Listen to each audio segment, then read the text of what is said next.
Hey, this is super interesting. CNN did an analysis of the Trump rioters who have been arrested and found that many of these Trump rioters who were rioting because they believe the will of the people was not done and that somehow Joe Biden is going to be president, even though Donald Trump really won the election, a lot of those Trump rioters didn't even vote.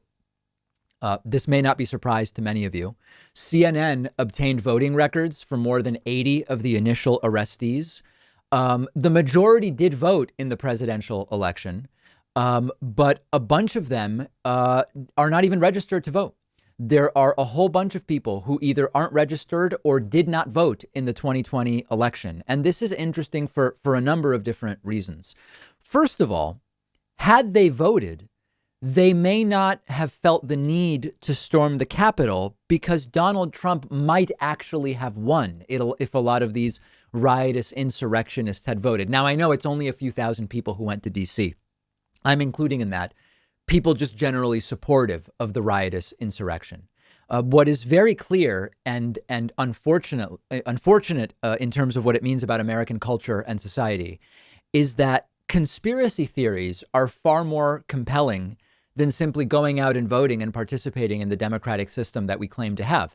They didn't vote, but they're sure that Donald Trump must have won because, hold on a second, even they couldn't be bothered to vote. And that is really something that should cause some self-reflection. If you are saying, I am sure Trump won because clearly more people must have voted for him. But wait a second, I didn't even vote.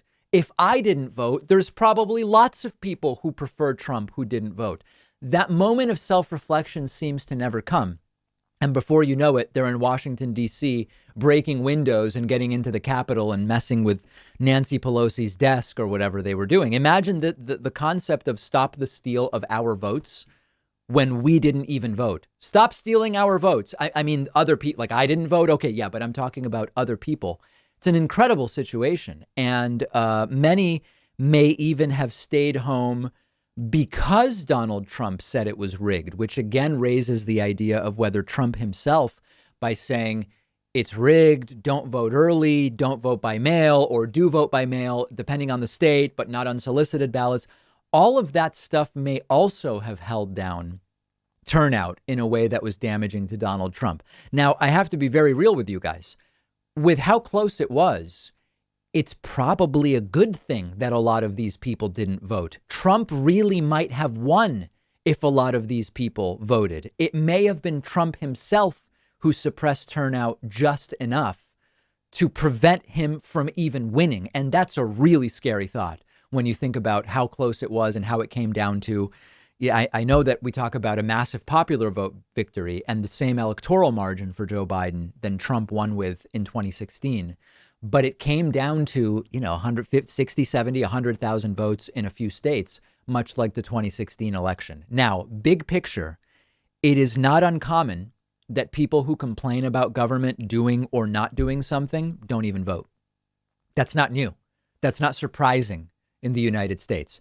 Often half the country doesn't vote. Much more than half the country complains, but often half the country doesn't vote. In this particular election, it was about 35, 40% of the country that didn't vote. It's an ideology of memes, conspiracy theories, and sharing fake news on Facebook that often doesn't actually include voting. They are more loyal to violence and lies than they are to the just basic democratic systems that we have in the United States.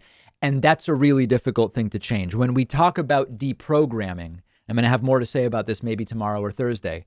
When we talk about deprogramming, we have to understand that this culture runs really deep. Someone who is committed to sharing fake news but can't be bothered to vote, it goes beyond just convincing them that their ideas are wrong. It goes very, very much beyond that. Let's take a quick break. Make sure you're following The David Pakman Show on Instagram at David Pakman Show. One of our sponsors is Didnt, which is a delicious fruit drink powder that you mix into water for rehydration. And they're giving you 25% off your first order. It's made with 4 key electrolytes that the body needs, powerfully supporting your hydration.